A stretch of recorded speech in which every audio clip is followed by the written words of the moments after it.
What's up, nerds? Jasmine and Brandon here from Nerdlocker.com, and we have some comic book news for you. Do we ever? Hot damn. So Avengers vs. X-Men came out last week. I was very excited about this. I liked it a lot, but... I read most of it in previews. Yeah, exactly. Most of that stuff was in, the other books of coming up, Avengers vs. X-Men. Yeah, that weren't even the books were worse than the And then, of course, previews. you get the ending of, all right, the fighting's going to start next issue. Continued in New Avengers. Well, yeah, I mean, New Avengers came out this week, and it's very much like every other issue Brian Michael Bendis writes during an event. Yeah. They're just talking. I gotta say... It's either before the event or after the event, and they're talking about it. They just talk and talk, and they talk and they talk and they talk. Enough talking, Brian Michael Bendis. We knew they were gonna do this, so they always do that, where they give you this timeline of books that you have to read to know what's going on, and then you buy them, you waste your money, and it's not stuff that you need to know for the actual event. I mean, don't get me wrong. The first issue definitely made me want to read the second issue. Oh, yeah. I mean, I knew it was going to happen. It's like any event, you know. Everybody gets psyched up over the event. At the end of the first issue, you're like, oh, what's going to happen next? Yeah. And now I have to wait a month. Exactly. But these filler issues, you put this title on it. It's Avengers vs. X-Men. Okay, cool, you read it, and then it's... It's nothing of the sort. No, it's side story crap. Yeah. So, I don't know. I'm kind of disappointed with everything else. I want to see this Versus book when this comes out, because that's promised to be action and fighting. So that could be the big redeemer of all this, getting you through the weeks. But until then, it's still up in the air. Yeah. So let us know what you guys think if you read it in the comments below. So Dan Abnett and Andy Lanning just released a teaser image of what they've got coming to the Boom Studios universe. They're going to try out a cosmic universe. That's going to be... It sounds actually really awesome. These are the two dudes that you want writing a cosmic story. I mean, they have these incredible runs in the Marvel Universe, in Nova, Guardians of the Galaxy, which is one of the best books. So they just have aliens interacting with other aliens, like down pat. Not to mention Thanos Imperative. Yeah, humans on humans, that's, anyone can write that. But when it's like different aliens, to aliens, that's a whole different ballgame. Creative, it's absolutely. very, very creative. And not only that, they did a lot of really good stuff at DC. They just have a good grip on a big scale. Yeah, absolutely. I mean, my only concern though is why are they, stopping Cosmic Universe work in the Marvel Universe and kind of picking something up in Boom Studios? Do you think maybe they've been saving some ideas up?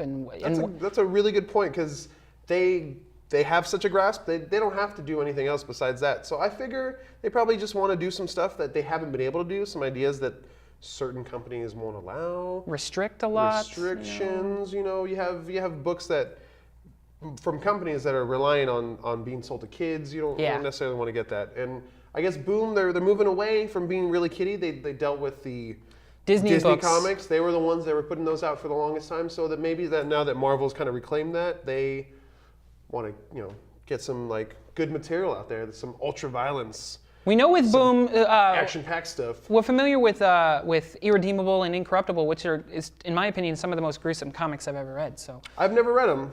I hear they're good, though. Very, very good. But what does that mean for Boom? Are they going to be going to a more violent universe? I kind of hope so, but really, violence just works for dudes like Mark Miller. Violence just works in comic books. Yeah, it's true. So they should probably just do that so they can make a ton of money. Yeah, absolutely. What do you guys think about the news?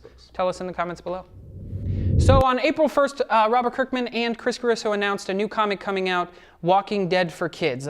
Walking Dead comics meant solely for children. Unfortunately, though, that was said to be an April Fool's joke. Shame on you, Robert Kirkman and Chris Giarusso. What? I cannot believe they did that. But the good news is that it was a hint towards what's coming for Chris Giarusso. He's going to be releasing 12 exclusive classic Image comic covers. Yes, I cannot wait for this. I am a huge Chris Giarusso fan. He is one of my favorite artists. If you guys aren't familiar with him, he's done a lot of very cartoony, child-centric. It's more aimed toward. It looks like it's more aimed towards kids, but really it's just kind of all ages fun. He puts a little bit of those like more adult jokes in there, but it's just fun time comic books. It's making fun of stuff. It's making fun of those classic things that people always make fun of. So it's just cool to see him draw Youngblood #1 and a bunch of other classic Image #1s that I want to see him draw Spawn #1 so bad. That will probably be one of them. Yeah, I've seen him draw Spawn before, so It's an awesome Spawn. It'd be fun. I love when he draws Daredevil in the background and stuff because he's always either facing the wrong direction or doing the wrong things, and it's funny. That is funny, yeah. So I'm going to collect all 12 of these Yeah, covers. so am I. Totally. I love Chris Giarusso, so I'm on board. Yeah.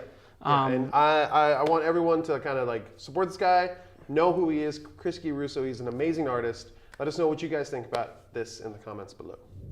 All right, so we got some Marvel character movie news. Yeah, doggy. My favorite stuff in the world right now.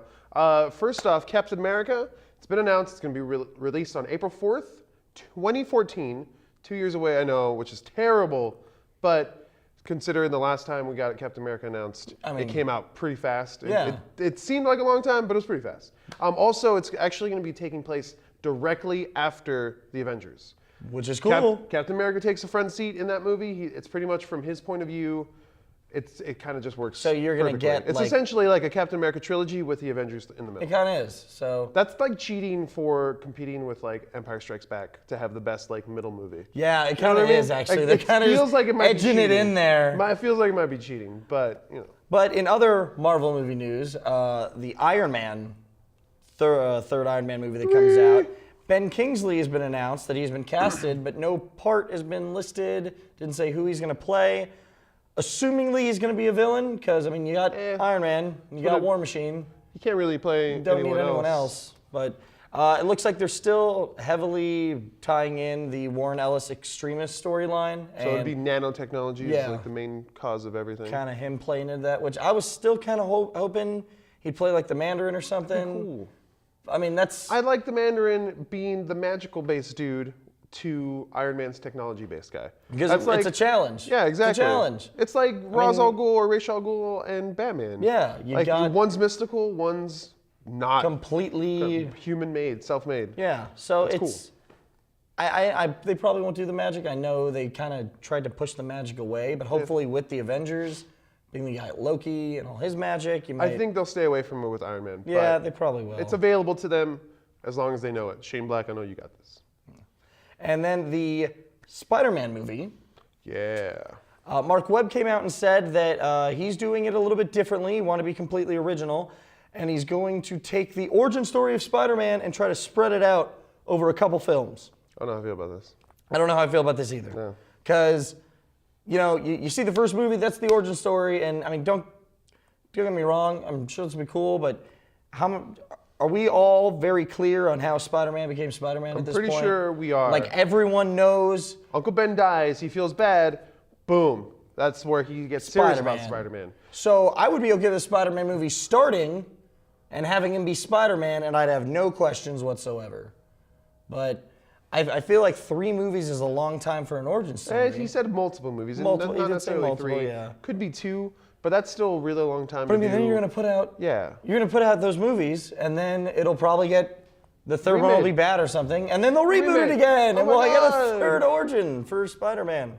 Do you realize by the time, if he makes 3 Spider-Man movies, that'd be like 30 years in between the first Spider-Man, or that'd be like 20 years, for like the first Spider-Man and like that last Spider-Man.